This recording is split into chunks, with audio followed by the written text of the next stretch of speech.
大家好，欢迎来到蝴蝶飞飞。今天为大家分享一个故事。深夜的脚步声在台北市万华区一栋老旧公寓的长廊里轻轻回荡。那是个闷热的夜晚，25岁的房客缓缓敲响了门，声音不急不缓，却带着几分犹豫。门内的卧室灯光微弱，55岁的房东阿姨坐在床沿，望着门口的身影，仿佛已等候多时。轻声交谈间，她在夜色中寻求一份难以言说的慰藉。而推心置腹之际，阿姨坦言，丈夫早已失去了往日的激情。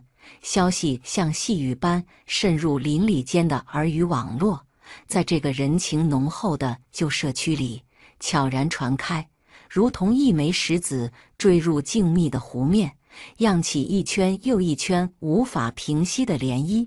故事的主角是25岁的租客小杨和55岁的房东李翠兰。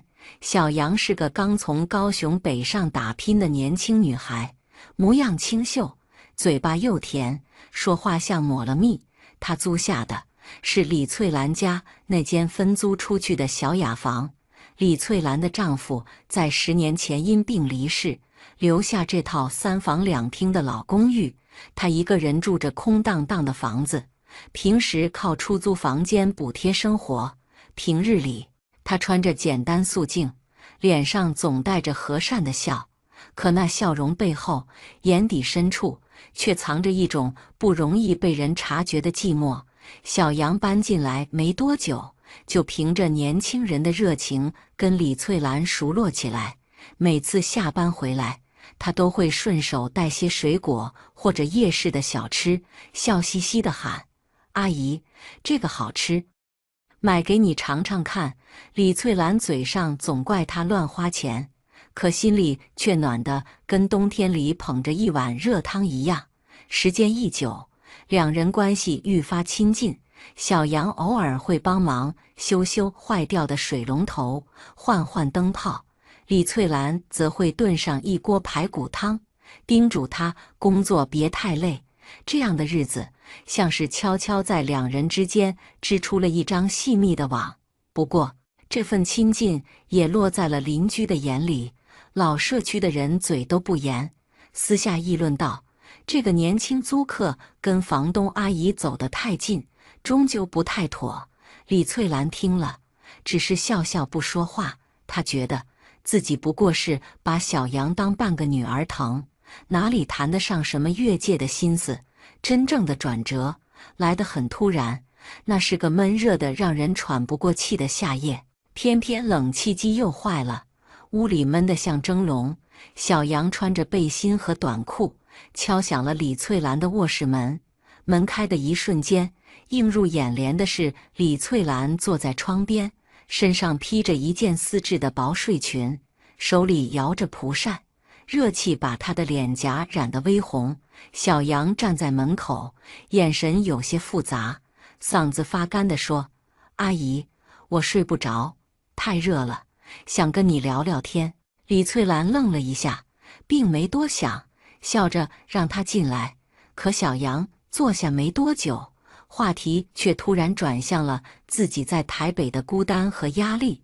他低声说：“在这座城市，没有人真正关心他。”那语气里带着一点试探，让李翠兰的心里泛起了涟漪。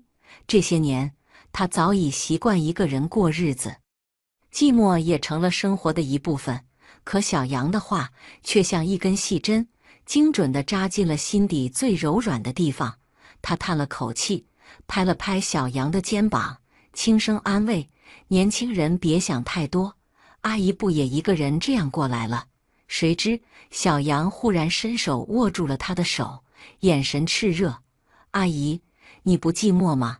我知道你心里也需要人陪。”这句话像一记重锤，猛地砸在李翠兰的心口。她的心跳一下快了起来，赶紧抽回手，有些慌乱地说：“小杨，你胡说什么？快回去睡觉。”可声音里却藏不住那一丝颤抖。小杨并没退开，反而微微向他靠近，压低声音：“阿姨，我没胡说，我看得出来，你也孤单，我们互相照顾，不好吗？”李翠兰的脸一下涨得通红，她猛地站起来，伸手想推开小杨，可手指刚触到他结实的胸膛，就像被烫到一样缩了回来。小杨身上的热度透过薄薄的布料传来，那种年轻的气息让他慌乱，也让他的心底涌上一股说不清的悸动。他咬紧牙关，装出一副镇定的样子：“小杨，你要是再这样，我可要赶你走了。”小杨却只是笑，笑得带着几分放肆：“阿姨，你舍得吗？”那一夜，卧室里虽然没发生什么越界的事，但空气里的暧昧像雾一样，悄悄弥漫开来。李翠兰还是把小杨推出了门，可她走之前，留下一句意味深长的话：“阿姨，我不急，你慢慢想。”门关上的瞬间，李翠兰背靠着门板，只觉得心跳得厉害，脑子乱成一团。她低声骂自己，不该有半点动摇。可小杨的话就像一根细细的刺，牢牢扎在心底，拔不出来，也忘不掉。第二天一早，小杨像什么事都没发生过似的，依旧在楼下碰到李翠兰时，笑着打招呼，还主动帮她提着沉甸甸的菜篮子。上楼的时候，顺手把客厅角落那台老电扇拆开清理。昨晚那场让人心跳加速的对话，就好像被他随手丢进了风里，不留一丝痕迹。可对李翠兰来说，平静只是表面，心底却翻涌着止不住的波澜。她开始不自觉地留意小杨的一举一动，那双肩膀宽阔结实，在阳光下显得格外挺拔，笑起来露出的牙齿洁白整齐，透着股年轻的朝气。甚至偶尔在厨房擦肩而过时，那轻轻掠过手臂的触感，也会让他的心突然漏跳半拍。理智告诉他必须保持距离，可情感却像脱缰的野马，一路狂奔，带着他往未知的方向去。这种微妙的气氛很快被楼下的人察觉。有天，邻居大妈在投币洗衣机旁拎着一桶衣服，假笑着冲他说道：“翠兰啊，你那个少年仔房客对你可真是好啊，听说半夜还跑到你房里去，是不是有点想法啊？”那尾音拖得长长的，带着揶揄和试探。李翠兰当场就涨红了脸，急忙摆手解释：“没的事，就是聊聊天而已。”可这句话说出口的瞬间，他自己都觉得底气不足。果不其然，这点风声像长了翅膀，很快传遍整个社区。有人背后嚼舌，说小杨是看上了他的房子；也有人酸溜溜地说他老牛吃嫩草，不知羞耻。舆论像一张无形的网，压得他透不过气。他开始有意无意地躲着小杨，不再主动寒暄，也减少了一起吃饭的次数。可小杨似乎一点也没察觉到这些疏远，依旧笑嘻嘻地往他身边凑，送点小礼物，帮他做家务，甚至偶尔会在他面前换衣服，露出结实的胸膛，动作若有似无地带着挑衅。李翠兰心里那份矛盾越积越深，一方面她觉得小杨这些举动过于出格，可另一方面她又无法否认，那颗沉寂多年的心被这年轻人的热烈一次次敲打得颤动不已。一次，他去帮小杨收拾房间时，在床头柜上发现了一本翻旧的日记本，好奇心驱使他翻开，里面一页页全是小杨的字迹，对他的关心，对他日常细微之处的描写，还有藏在行间的思念与眷恋。那字句热烈得像火，又透着对他孤单生活的体谅。看着看着，他的手开始发抖，心中一半是感动，一半是害怕。感动小杨的真心，害怕这份感情会带来怎样的后果。而另一边，小杨也在自己的纠结里打转。他清楚自己的举动大胆，甚至可能越界，但就是无法控制对李翠兰的情感。在他眼里，这个房东阿姨与别人不同，她身上有着成熟女人特有的韵味，还有一种让人想要靠近的温暖。外界的流言他听到了，可全都不在乎，他只想让李翠兰正视自己的心。盛夏的夜晚，闷热的连风都是燥的。那天夜里，小杨再次敲响了李翠兰的卧室门。这一次，他没有任何铺垫，开门见山地说：“阿姨，我喜欢你，真的，我不在乎别人怎么说，你敢不敢跟我试试看？”李翠兰愣在原地，看着小杨年轻真挚的脸，那一刻，心底的防线摇摇欲坠。她想拒绝，可话到嘴边却变成了：“小杨，你让我想想。”那一夜，卧室的空气里再次弥漫起暧昧的味道。他没让小杨留下来，但也没狠下心拒绝。关上门后，他靠在门板上，感觉自己的心被两股力量撕扯着，一边是理智，一边是情感。未来的路，他毫无头绪。而站在门外的小杨，嘴角却勾起了一抹意味深长的笑。夏日的热浪在老旧的社区里肆虐，连夜晚都带着让人窒息的闷气。自从那晚表白之后，李翠兰的心情更乱了。她努力装作若无其事，告诉自己要像以前那样，只把小杨当个房客。可每当她撞上那双灼热的眼睛，听到他压低嗓音说话，心就不由自主地狂跳。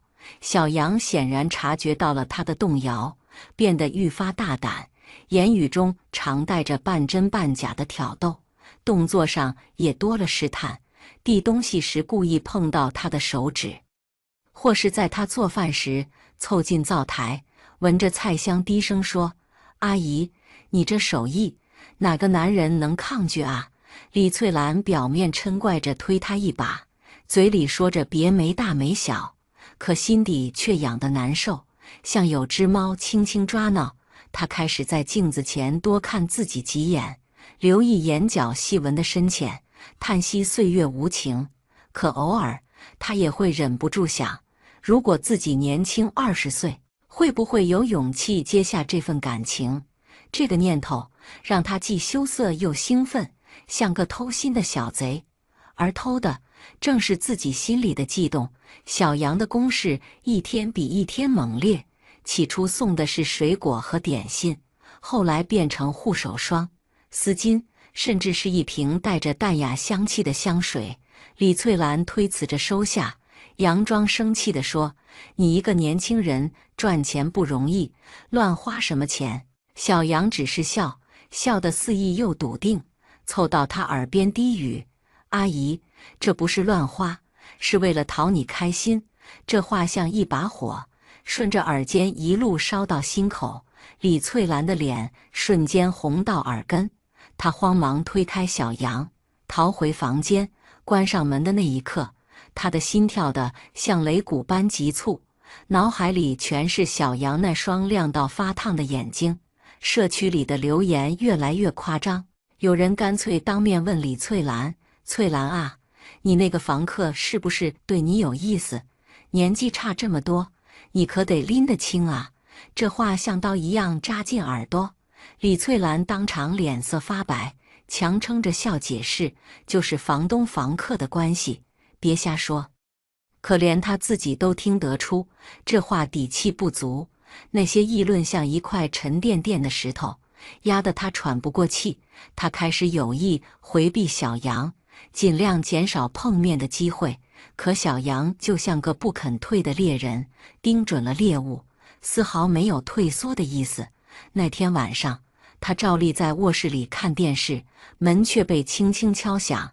打开门，只见小杨端着一碗冒着热气的绿豆汤，笑嘻嘻地说：“阿姨，天热，这汤退火的，别老躲着我，喝了再睡。”李翠兰接过碗，手指无意间碰到他的手，仿佛有一丝电流窜过，令他心头一颤。抬头时，正好撞进小杨那双藏不住渴望的眼睛。他慌忙移开视线，低声道：“小杨，你别这样，阿姨年纪大了，不合适。”小杨却握住他的手，语气笃定：“阿姨，喜欢一个人跟年纪有什么关系？我不怕别人说，你怕什么？”李翠兰猛地抽回手，关上门。可那一刻，她的心像被点燃的柴火，越想扑灭，火势越旺，让她整晚辗转难眠。没过几天，一个意外让两人的关系陷入新的尴尬。小杨的姐姐子子特地从高雄赶来探望弟弟。这个精明利落的女人一眼就看出了些端倪，她单独约见李翠兰，开门见山地说：“阿姨，我弟弟年轻不懂事，您别当真。他要是惹您麻烦，我替他道歉。”李翠兰心里仿佛被冷水浇透，她勉强笑了笑：“没事，就是房东房客，你想多了。”话是这么说，可心里那块地方忽然空落落的。子子走后，小杨很快察觉到他的疏远，脸色沉下来，找到他质问：“阿姨，我之前对你说的，你是不是信了他的话？”李翠兰叹了口气，缓缓道：“小杨，我们真的不合适，别闹了。”小杨怔住了，眼里闪过一丝受伤，可他并没退缩，反而更坚定地说：“阿姨，我不信你对我没感觉，给我1个月，我会让你相信我是认真的。”那一晚，李翠兰躺在床上，辗转反侧，脑海里全是小杨的笑容，他的坚持，还有自己这些年孤独的生活。理智告诉他，这条路不能走，可心却像被雾包裹，看不清前方，却清楚地知道小杨的影子越来越深。夏末的风开始带上凉意，可他心里的燥热没退。小杨那句给我1个月，就像一根绳子，牢牢系在心头，让他既想挣脱，又舍不得松开。小杨说到做到，接下来的1个月，他像个热血少年，用尽心思对他好，每天早晨都会拎着早餐敲门，晚上陪他在客厅看怀旧电影，时不时冒出一句俏皮话，逗得他又嗔又笑。李翠兰随口说过喜欢糖醋排骨，小杨便悄悄上网学做，端上桌时，他笑得像个邀功的孩子：“阿姨，尝尝我的手艺，看合不合你胃口。”李翠兰夹了一块，酸甜的味道在舌尖化开，她笑着点头，可心里却泛起一阵酸涩。这样的场景，分明就是年轻时她憧憬的家庭生活模样。小杨的热情一点点瓦解了他的防线，他开始习惯有人清晨敲门叫他起床，习惯有人晚上在客厅哼着歌。一次下雨天，小杨撑着伞送他去菜市场，雨水打湿了他的肩膀，他却满不在乎，还打趣道：“阿姨，你可得好好对我，我可是为你牺牲这么大。”李翠兰白了他一眼，嘴角却怎么也忍不住往上翘。深夜里，他常问自己，如果抛开世俗眼光，自己是不是愿意接纳这份感情？可每当心里刚有了答案，邻居们的冷眼和闲话就像一盆冷水，把刚燃起的火浇灭。社区的流言愈演愈烈，有人甚至当面指着他骂：“一个寡妇勾搭年轻人，不要脸，丢尽咱这片的脸。”有一次，他在顶楼晒衣服，几个婆婆妈妈围上来，阴阳怪气道：“翠兰啊，你那房客对你是真好啊，怕不是看上你这套房子了吧？”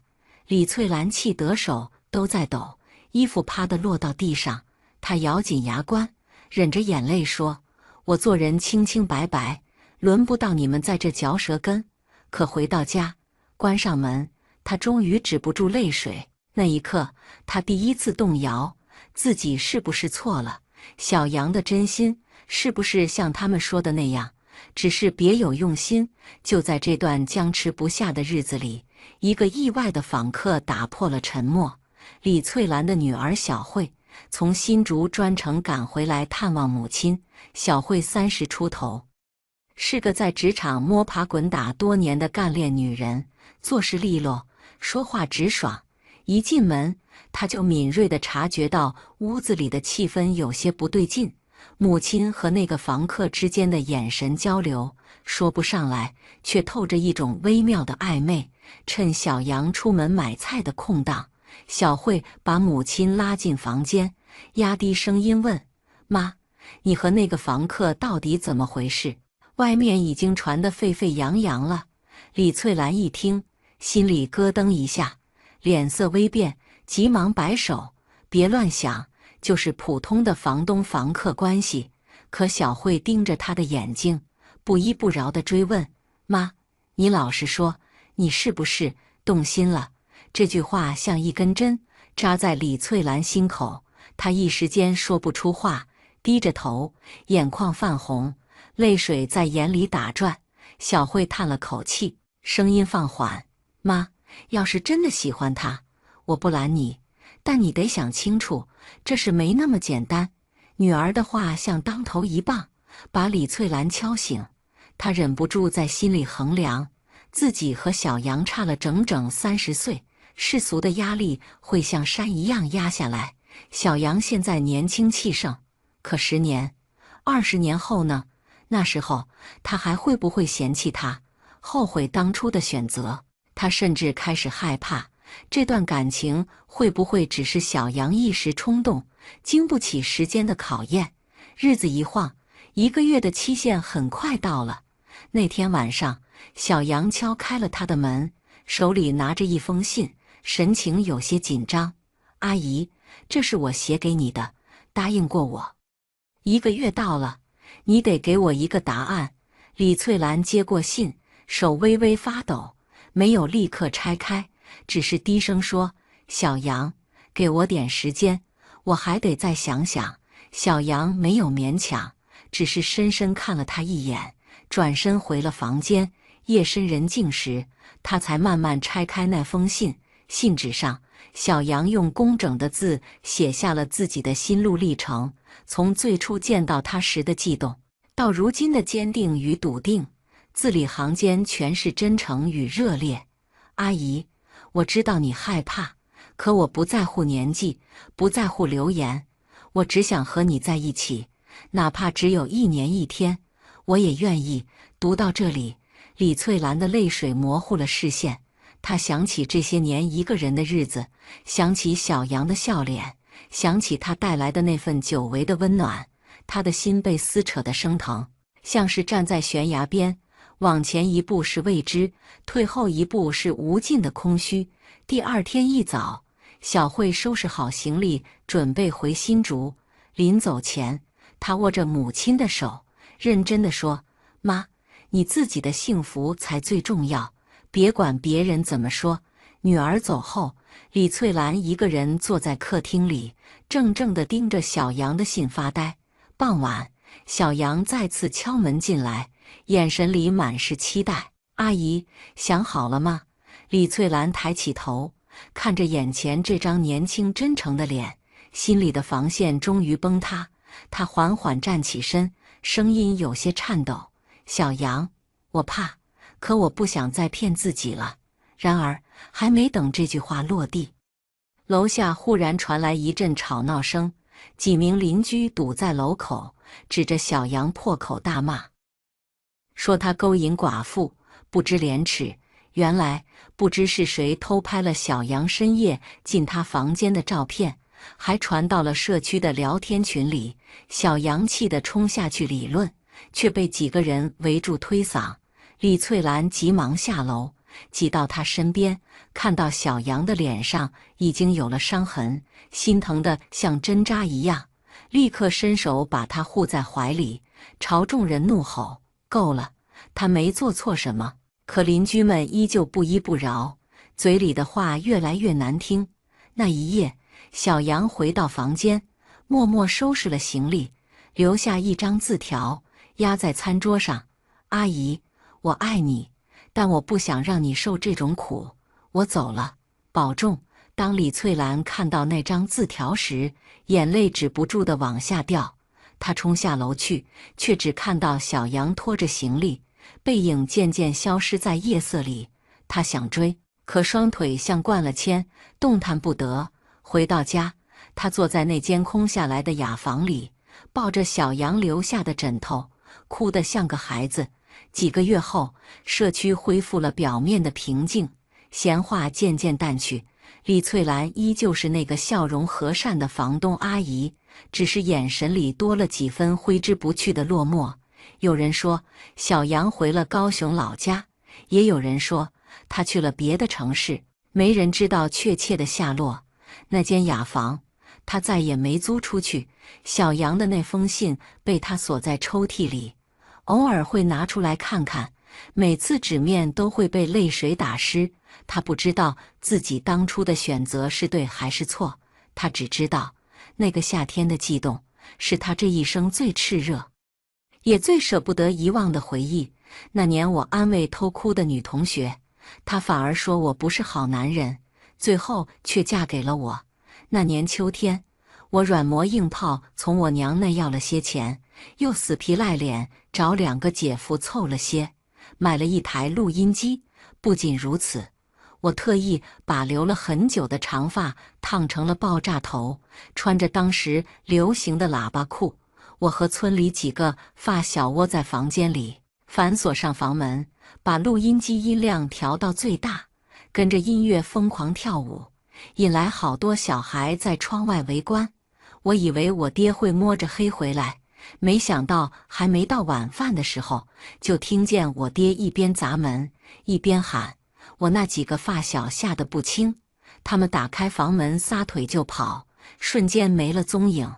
我爹满脸怒容，脸涨得通红，额头上的青筋都爆了起来，一把抄起我的录音机，高高举过头顶。我吓得一哆嗦，扯着嗓子喊：爹，这个录音机小200块钱呢。过了好一会儿，我爹才不情不愿地轻轻放下，怒道：你个败家玩意，花这么多钱买这玩意儿，能当饭吃？我叫阿义，我家离城里不到10里路。我爹是个木匠，手艺精湛，不仅在农村干活，还经常被请去城里干活。我有2个姐姐，大姐嫁给了父亲的徒弟，二姐嫁给了我爹盖房时认识的瓦匠。她带着10来个人的施工队在城里干活。我作为家里唯一的男娃，从小就被我娘宠着。初中毕业后，父亲一心想让我子承父业，跟他学木匠。可我没学到3个月，我就受不了了。可能我爹怕我这个亲儿子还不如他那些徒弟，对我特别严格，稍有不慎就会当场呵斥我。后来我就跟我娘说跟我大姐夫学木匠，我娘说那不成，你爹的面子往哪里搁？我只好说我跟二姐夫学瓦匠，我爹娘同意了。可是我学了不到半年就打了退堂鼓，之后我就整天在家游手好闲，无所事事，琢磨着怎么玩出新花样。刚买回来一台新录音机，就把我爹气得不行了。我爹扬手要打我，被我娘冲进来给拦住了。我爹气得摔门而出，他对我母亲怒道：你就惯着他吧，迟早惯出毛病来。这么大个人了，正事不做，就知道瞎折腾。母亲瞅了我一眼，无奈地叹了口气，劝道：他爹，等阿义娶了媳妇，收心就好了。父亲冷哼一声，就他这名声，在外面都被人说成二流子了，哪个正经姑娘能看上他？我心里不服气地想，我要是娶媳妇，那肯定得娶个温柔贤惠、漂亮听话的好姑娘。晚饭的时候，我娘说我姨妈家的大表哥过2天结婚，让我去喝喜酒。我爹当时就说，别让他去给我丢人了，就他那吊儿郎当的样子，不给我惹事，我就阿弥陀佛了。我娘当时就不高兴，你说的啥话呢？再怎么说他也是你儿子，哪有当爹的天天这么说自己儿子的？那是我姐姐家。就算丢人，也是给我丢人，关你啥事？我爹一生倔强，但对我娘的话一般都是言听计从。那是40几年的时候，我爹随我爷爷背井离乡，一路逃荒，辗转至我们这村。他们在我外公外婆的帮助下，才得以在村里安家落户。我爹和我娘成了青梅竹马。起初外公外婆有些不同意他们两个在一起，但是我娘说非我爹不嫁，他们才成了亲。可能我爹因为这段经历，但凡谁家有难事，他能帮都会帮一把，因此我爹的人缘很好。只是觉得我不争气，让他很丢人。第二天一大早，我爹娘先去了我姨妈家。我娘临走前嘱咐我别忘记在我表哥结婚那天去喝喜酒。我爹娘走后，我就撒欢了，和村里几个发小还有其他年轻人家里玩到半夜。他们得知我要去喝喜酒，让我把录音机留给他们玩，我也没多想，就同意了。那天吃了早饭，我骑着自行车，哼着小曲儿，兴高采烈地往姨妈的村子赶。田野里的空气格外清新，深吸一口气，满满的都是泥土和青草混合的味道，让人神清气爽。我穿着那身自认为时髦的行头，感觉自己就是那片田野里最靓的仔。当我路过一个草垛时，隐隐约约听到有姑娘哭泣的声音，我的好奇心一下子被勾了起来，心想这是谁家的姑娘在哭呢？我顺着声音过去一看，原来是初中同学秀红。她比以前长得更漂亮了，但还是老样子，衣着有些寒酸。我看到她身旁有把镰刀，筐子里装着半筐猪草。可能是我穿这身有点夸张，她见到我吓了一跳，一咕噜爬了起来，手里紧紧地握着镰刀，怯怯地说：“你想干嘛？”我赶忙摆摆手，解释道：“秀红，是我啊，阿义，咱们是初中同学。”我这话一说，没想到秀红更紧张了，她用镰刀指着我说道：“你还想欺负我吗？”我这才想起初中那会，我曾经欺负过秀红，如今看到她惊恐的样子，我满心都是懊悔。我们虽是同学，可以前基本没说过话。我只记得她家里穷，穿的总是破破烂烂的。我还曾经嘲笑过她，把她弄哭过。从那以后，她见了我就跟见了瘟神似的，躲得远远的。现在想来，我心里还挺不是滋味儿的。秀红同学，我那个时候不懂事，你咋还记仇呢？我有些不好意思地说道。秀红这才把手里的镰刀放进筐子里，然后问道：“你咋在这里？”我赶忙跟秀红解释说我去喝喜酒，然后问道：“你刚才哭啥？是不是遇到什么难事了？”秀红看了我一眼，小声说道：“没啥，割猪草的时候，有小虫子飞进眼睛了。”我下意识地说道：“我帮你吹吹。”秀红往后退了一步，冷淡地说：“不用了，你走你的吧，我还要割猪草。”我这才意识到我这样说有些不妥，感觉是像调戏人家一样，只好尴尬地笑了一笑，继续赶路。到了姨妈家，大人们围坐在一起，一边嗑着瓜子，一边聊天，孩子们则在院子里跑来跑去，嬉笑打闹，整个院子里充满了热闹的氛围。我发现很多人对我指指点点的，弄得我很不自在。这时我听几个大婶在那唠嗑，我听了一会，发现其中一个大婶是秀红一个村的，正说着秀红家的事。就秀红家那日子，哎，咋说呢，就好比麻绳专挑细处断，厄运专找苦命人呐。那个大婶叹了口气，脸上满是同情。她家里有2个妹妹和1个弟弟，弟弟身体一直不太好，现在越来越重了，家里就他弟弟一个男娃，为了给他治病，家里欠了一屁股债，都不知道啥时候能还清哟。说着说着，那个大婶又说道：“秀红的爹娘也实在没办法，就打算把秀红嫁出去。你猜怎么着？怎么着？几个大婶伸长脖子问那个大婶，我也不自觉地伸长了脖子看着那个大婶。大婶撇了撇嘴，那男的是个暴发户，有钱是有钱，可脾气暴躁得很。听说之前还把老婆给打得寻了短见，家里还有2个孩子，现在就想找个年轻漂亮、没结过婚的姑娘，而且放话出来，钱不是问题。秀红一开始哭得死去活来，死活不同意，可后来为了弟弟，还是咬着牙答应了。过几天人家要来提亲，听到这些，我的心里就像被一块大石头堵住了，莫名的难受。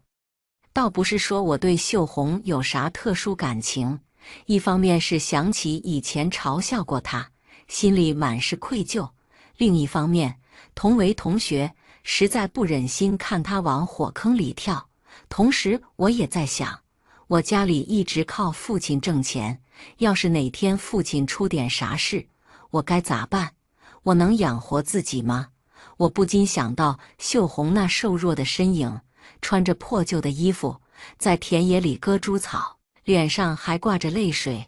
她一个姑娘要承受这么多生活的苦难，而我呢，整天游手好闲，只知道追求那些表面的时髦，却从来没有真正想过未来。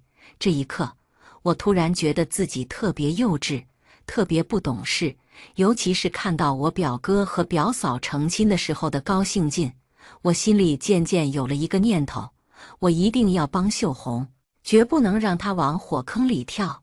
晚上我住在姨妈家，第二天我爹娘他们要吃了午饭才回家，我吃了早饭就回去了，他们都以为我回家玩去了。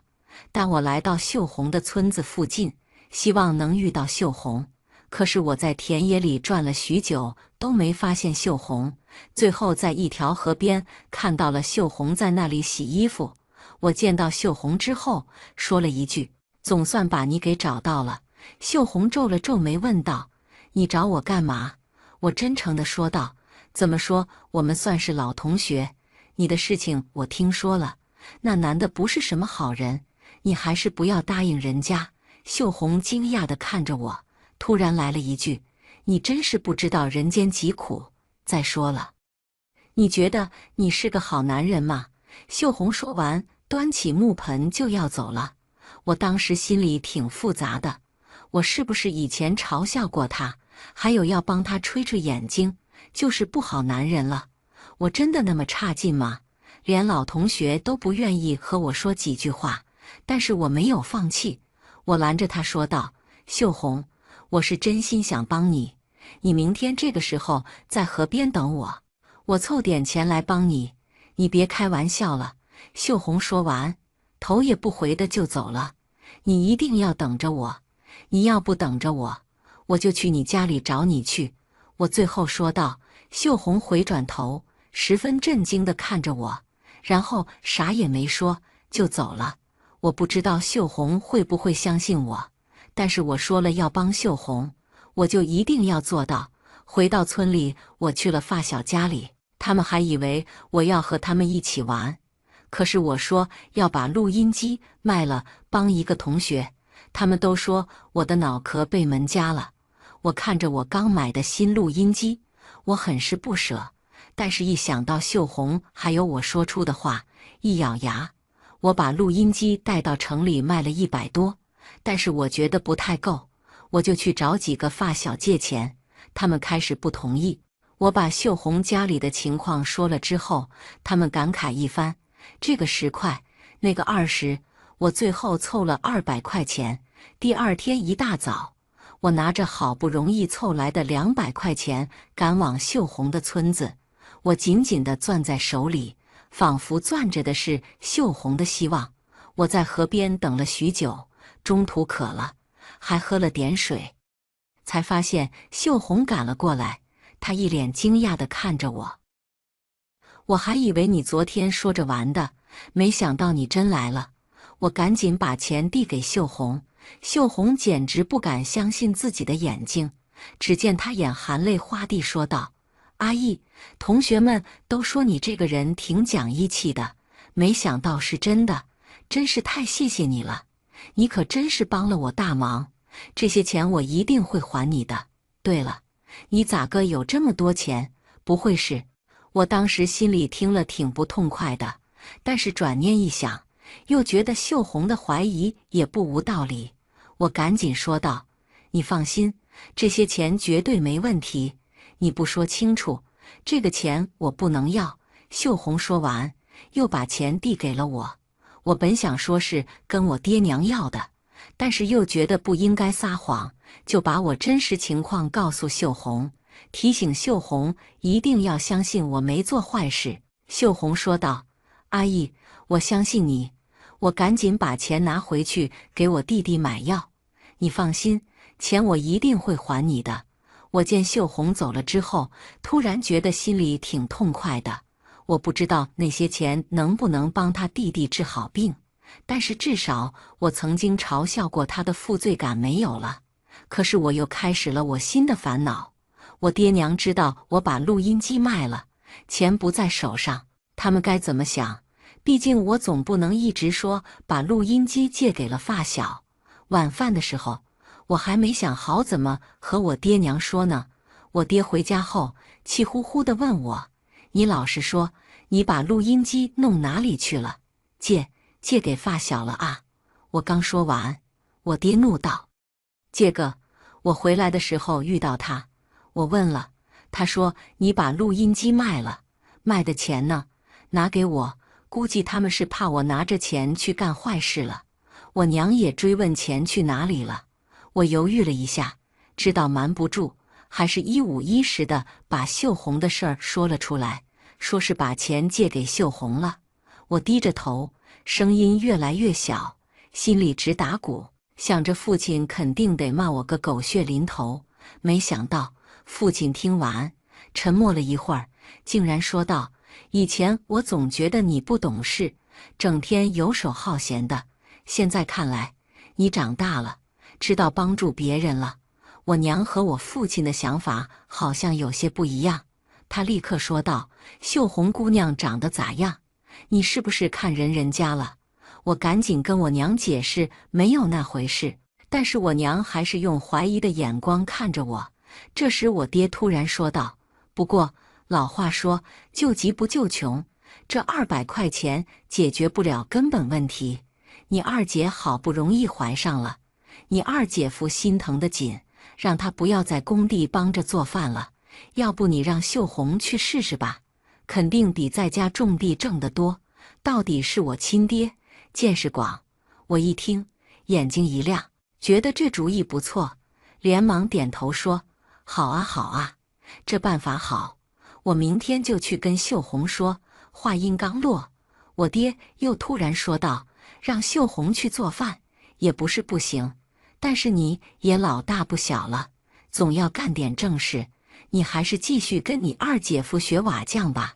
你要是不同意，这事就当我没说，又要学瓦匠，而且秀红在那里做饭，要是我偷懒，岂不是很丢人吗？”可是我知道我爹的脾气，我知道我不答应秀红去做饭这事肯定成不了。我娘见我没说话，她说道：“阿姨啊，你爹说的对，你再这样下去，恐怕真的说不到媳妇了。”不知道为什么，这一次我被我爹娘给劝服了，答应去学瓦匠。我发现他们脸上都露出了得意的笑容，我似乎有了一种上当的感觉。我想着我去学瓦匠，总不能穿着喇叭裤，顶着爆炸头吧。我只好把头发剪了，换上了干活的服装。等我第2天在秀红家里找到她的时候，秀红的爹娘倒是对我很客气，谢谢我借了钱给他们。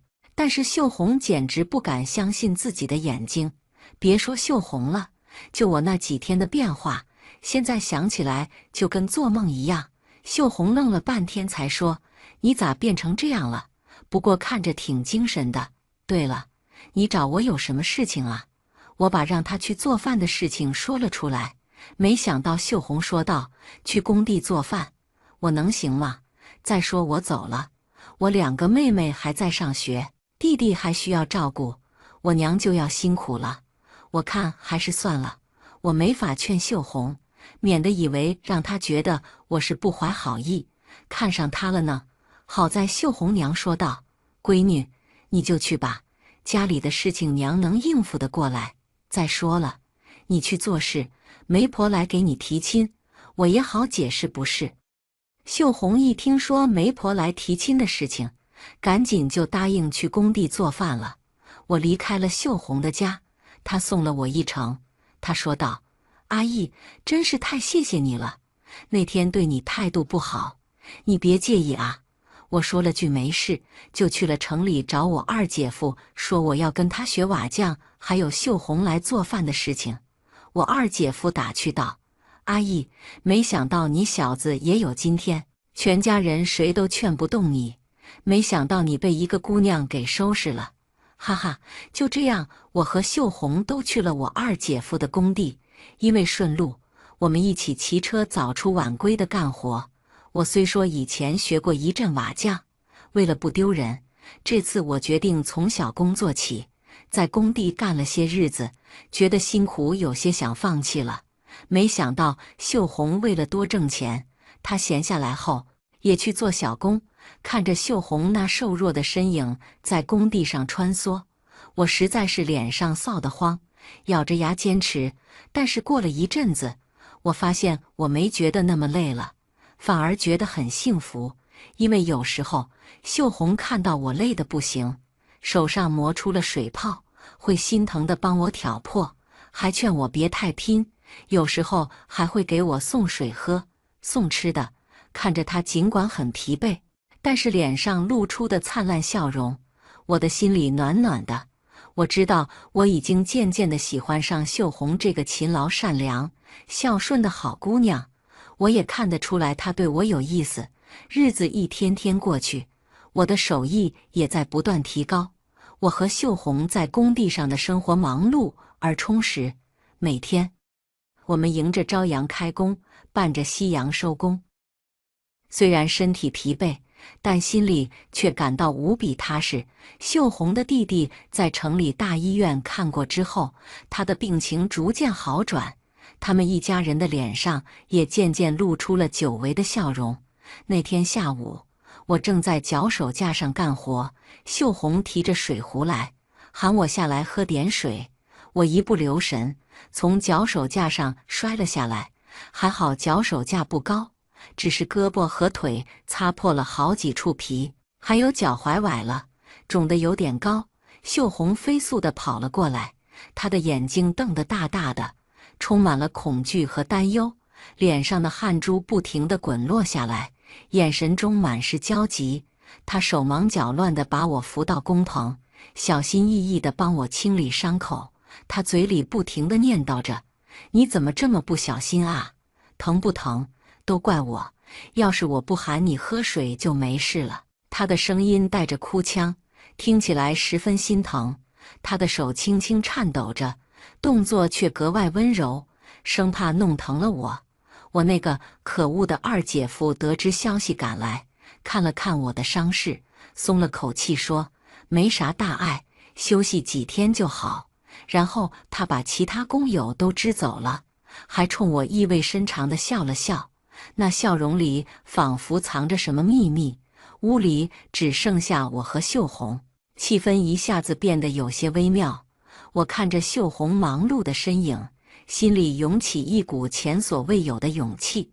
我拉住秀红的手，认真地说：“秀红，其实我早就喜欢上你了，从一开始想帮你，到后来一起在工地干活，我越来越觉得你就是我一直想找的那个人。我知道我以前不咋靠谱，也不是你眼中的好男人，但为了你，我愿意一直努力变得更好。你愿意给我个机会吗？”秀红的脸瞬间红到了耳根，就像熟透了的苹果。她低着头，小声说：“阿义，你跟以前不一样了。